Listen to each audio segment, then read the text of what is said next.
안녕하십니까. 김군의 마음TV 김원장입니다.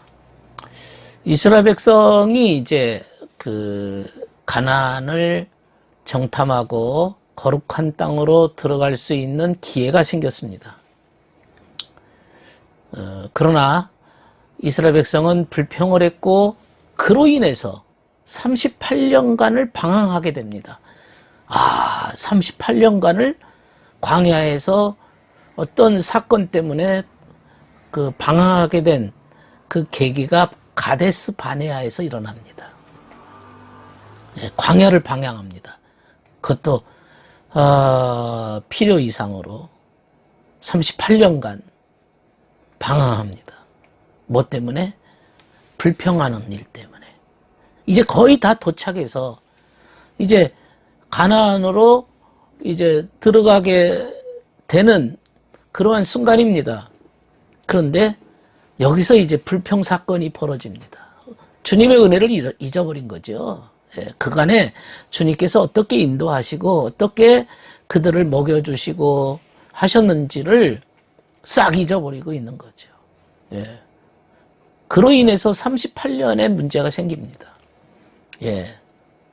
그죠? 처음에 이스라엘 백성이 이집트에서 홍해바다를 건너가지고 광야에서 또 시내산을 거치고 오늘 여기까지 힘차게 용기 있게 행군했으면 얼마나 좋겠습니까? 그러나 사람은 그때 당시에는 좋은 것 같았는데 또 시간 지나면 불평하고 그 불평이 나중에는 문제가 발생하고 이게 극악한 인간의 본성 아닙니까? 이게 참 성경에는 이렇게 기록돼 있어요. 그들 가운데 섞여 살던 외국인들이 먹을 것이 없다고 불평을 하자 이스라엘 백성도 다시 우는 소리를 했다. 고기 좀 먹어봤으면.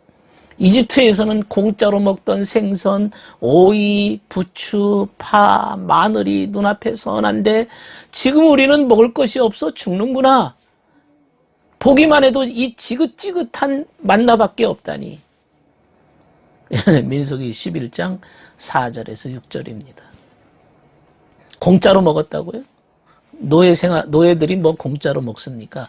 그런데 이제 만나로 먹고 건강에도 문제가 없는 이 놀라운 양식이 이제 지긋지긋하다고 불평합니다. 그러니까 또 이제 아론과 미리암까지 반역하고 미리암이 이제 문둥병이 들었을 때 모세가 이제 기도로 낫게 해줬죠. 그런데 이제 가데스 바네아에서 이제 도착했습니다. 주님께서 이제 모세에게 말씀하십니다. 각 지파에서 한 사람씩 뽑아가지고 거룩한 땅을 정탐하도록 12명의 스파이를 보내라. 가서 가나안을 가서 정탐하고 와라. 그리고는 이제 가나안 이제 정탐꾼들한테 모세가 지시를 합니다. 그곳이 어떤 곳인지 살펴봐라. 거기에 사는 백성이 강한지 약한지 많은지 작은지 또 그곳에 사는 땅이 좋은지 나쁜지 도시들이 어떤지 천막에서 사는지 견고한 성 안에서 사는지 땅은 기름진지 메마른지 숲이 우거졌는지 아닌지를 살펴보고 와라. 대담하게 행동해라. 그리고 과일도 따와라. 이렇게 일렀습니다. 그런데요, 이렇게 이제 이 사람들을, 그야말로 가나안 땅, 그들의 목적지 아닙니까? 그야말로 우리로 말하면 천국입니다. 그 천국을 먼저 정탐하게 됩니다.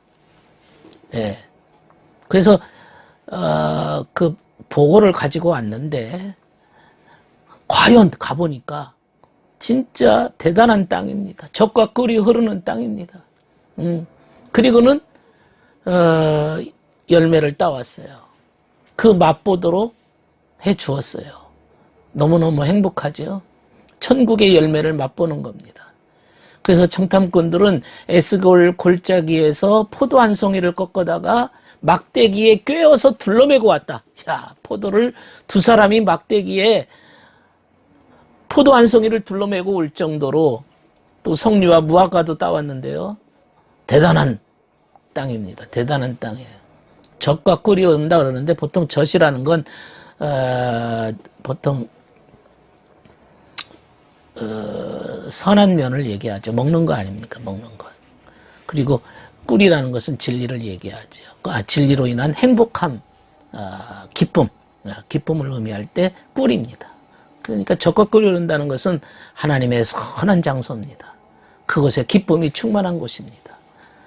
모두 그렇게 이제 젖과 꿀이 오르는 땅이다. 좋아했습니다. 그렇게 긍정적인 답변을 했으면 좋은데 또 이런 말을 합니다. 그 땅에는요, 적이 많고 성이 튼튼하고 그들은 거인입니다. 거인. 우리는 그들에 비하면 메뚜기 같습니다. 정말 천국이 좋은 건 좋은 건 맞는 것 같은데 그것을 싸워야 됩니다. 우리는 거기에 비하면 메뚜기 같습니다.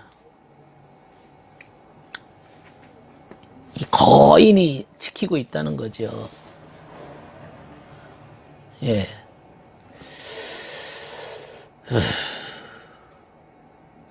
무서워했습니다.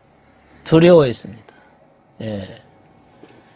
이 무섭고 두려운 이 마음의 근본에는 이기심이 있는 거예요. 이기심.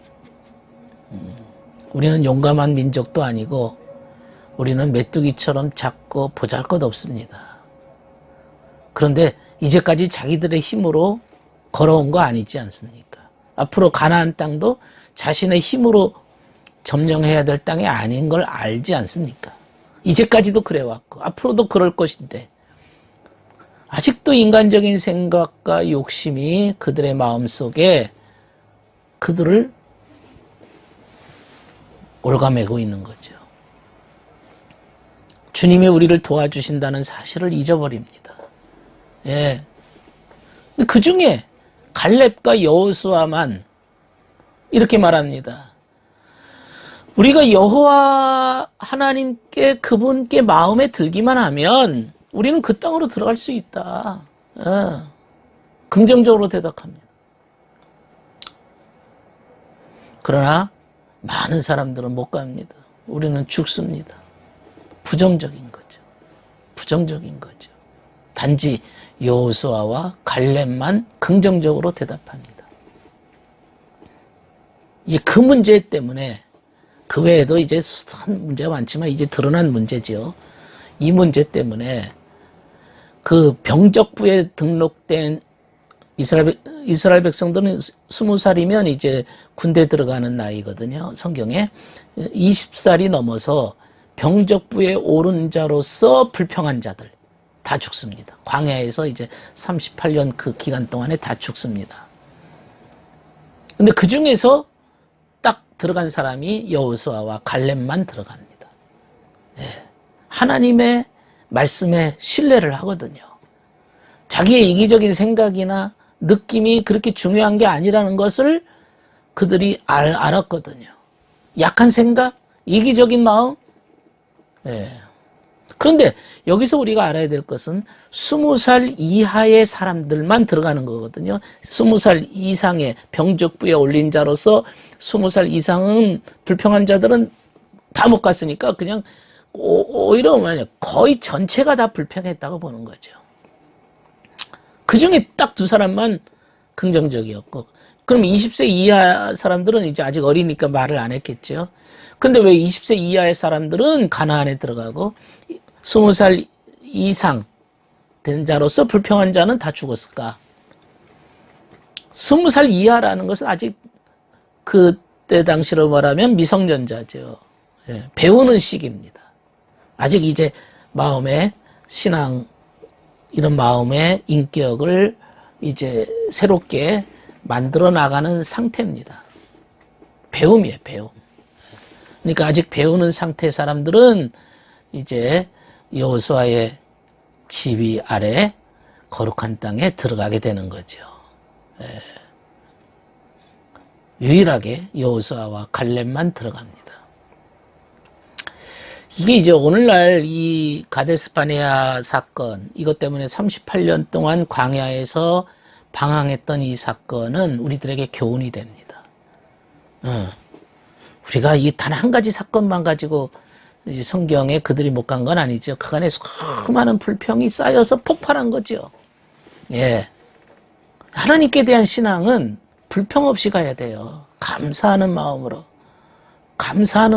가는 거지. 왜? 모든 것이 합력해 선을 이루시고 주님께서 우리를 지켜주시고 보호하시고 인도하시고 그렇게 함으로써 천국까지 우리를 이끄신다는 이 확신과 믿음이 여호수아와 갈렙처럼 되어야 된다는 것을 우리에게 교훈하고 있는 겁니다. 그런데 짜증과 절망과 원망과 불평, 주님의 도우심을 잊어버립니다. 이런 것들이 자기 마음속에 자꾸 인간적인 욕심으로 가득 차버리면 못 들어간다는 거죠. 천국에는 손에 쟁기를 잡고는 못 들어간다는 거죠. 인간적인 생각으로 못 들어간다는 거죠. 왜? 주님이 만드신 나라요. 주님의 성품이 가득 찬 나라요. 주님의 선함으로 인간에게 본래의 인간의 선한 성품으로 들어가야 되는 건데 이거 안 바뀌고 어떻게 들어가겠습니까? 그 나라에 들어가도 거기에 적응이 안 되는 거지요.